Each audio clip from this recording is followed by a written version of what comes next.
everybody, how are you doing today? I'm very well, thank you.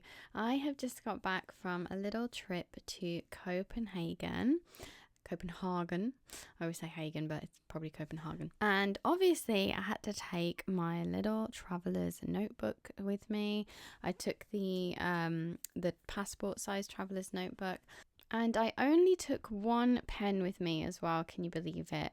So when I was over there, I actually purchased these coloured pencils by Caran, and I saw that they were limited edition and I didn't really know much about them, to be honest. I have bought a couple of Caran pencils before and I really liked them. But honestly, what sold me on these pencils was the tin, because I just imagined they would be perfect for traveling and they were water soluble. So you wouldn't need to take watercolors and pencils. You could just take these with you.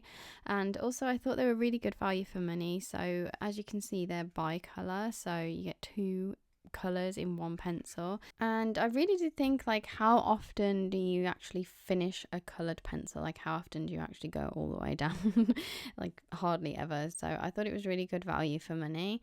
And like I said, they were limited edition. So when I got home, I had a look online and I actually can't find these anywhere. So I really love the red tin, but this Christmas they came out with a gold tin and the colors are slightly different, I believe. Like some of them are the same, but they look like they've changed them up a little bit to the previous year. So these actually came out at Christmas 2021, but they had lots of stock in the little shop that I went to.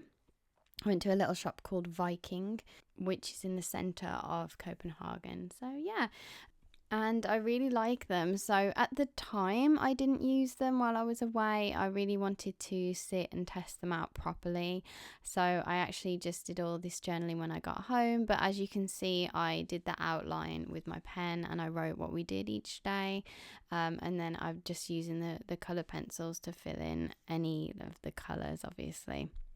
And I do really like them. I think they're great for a short trip.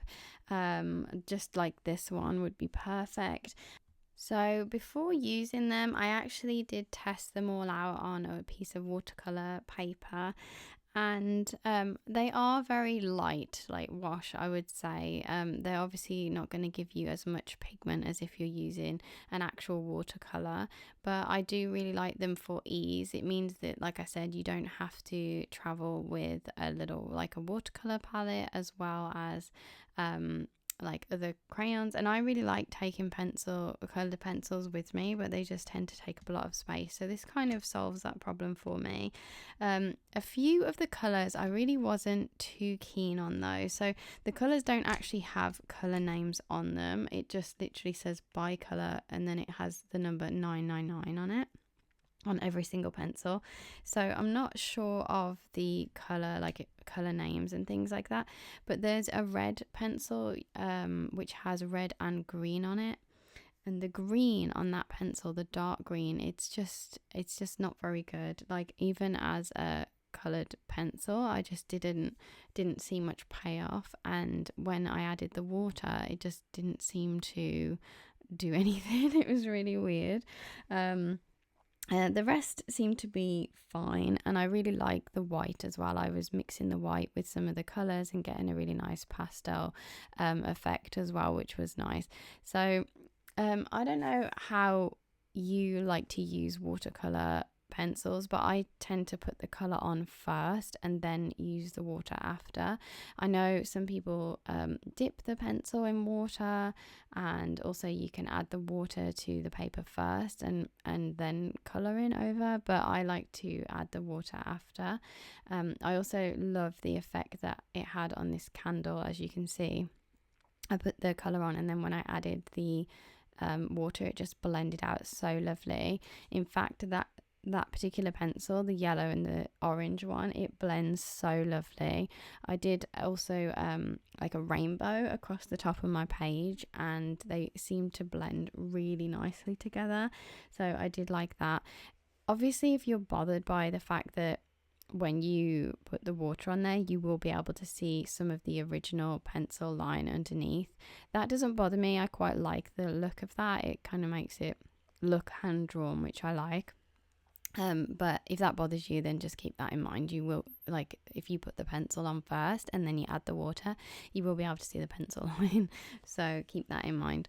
But anyway, I'm going to talk a little bit about my trip. So, but I do like these pencils, and I don't know if you can get hold of the red box anymore. So I did look all over the internet and I found a couple, but the price was quite high because obviously they're limited edition. But where I bought it from, I got a really good price for them. So anyway, you can get the gold set though, which is also really nice, the gold tin. So yeah, I tended to draw out some of the things that happened in the day. Like this page in particular, it was just things that I saw in the day that I liked. I also took a load of pictures so that I could come back to it later on and for a reference. And that's what I did with the Nijhaven, the houses. I love these houses. They're so pretty, and I felt so inspired walking up and down this area. So obviously we went in the winter time, and Copenhagen is a popular destination to go in spring and summer, I believe, because the houses, they look really bright with the sun shining on them. But obviously we went in the winter, and out of the 3 days that we went, 2 of them were cloudy, but the one day that we walked down this area, it was so sunny and the houses just looked so beautiful, and there were hardly any tourists around because it was pretty cold. For me, it was a really nice time to go. I imagine if it was a cloudy day and you were looking at these houses, they wouldn't look as, like, they wouldn't pop as much. But I just had to get a nice little row of these houses, and it also reminded me of, I think it might have been my very first video on this channel, or like my second one. I did a Holbein, I tested out some Holbein pencils, and I did a row of houses like this, so it kind of felt like a weird full circle moment when I was drawing out these houses and testing the pencils. So maybe that's a new tradition that I can do, is anytime I get a new set of coloured pencils, I can draw a bunch of houses. I'm sure I've done that multiple times. I just really like drawing rows of houses. So this was really fun for me. I felt very inspired. Also, I forgot to say, the type of paper that I'm using is not watercolour paper. I believe it was the sketchbook traveller's notebook insert. It had more pages than the watercolour one, and the pages are not as thick, so they do tend to like crinkle a little bit when you add the water. That honestly doesn't bother me, but I can understand if that would annoy you, the way it's all crinkly. So yeah, I forgot to mention that I used the sketchbook traveler's notebook. I've got it in my hand, that's what you can hear, sorry. But yeah, I still have a lot more to document from my trip. I really wanted to make this really colourful and add lots of drawings, so it obviously takes a lot longer than if you're just like adding photographs and stickers and things like that. Obviously it still does take a long time, but to actually draw out everything that you ate or everything that you saw, that takes a little bit more time. So I would like to do that with the rest of the trip as well. I think I've finished about half of this book. Like I said, the sketchbook ones, they tend to have a lot more pages, so I still have quite a few more things that I want to document. So I might do a part 2 of this video, maybe not, we'll see. I'll go through and see what I haven't drawn out yet. But we did go for my husband's birthday, so we had such a lovely time. It was really fun to explore a new area that we'd not been to before. And I think if you want to test out some colours that you've got, I think the Nijhaven houses are a perfect thing to use, because it's just this like beautiful row of colourful houses. So yes, that's going to be it for this video. I really hope you enjoyed it, and I will see you again next Sunday as always with a brand new video. Take care everybody, have a wonderful week. Bye.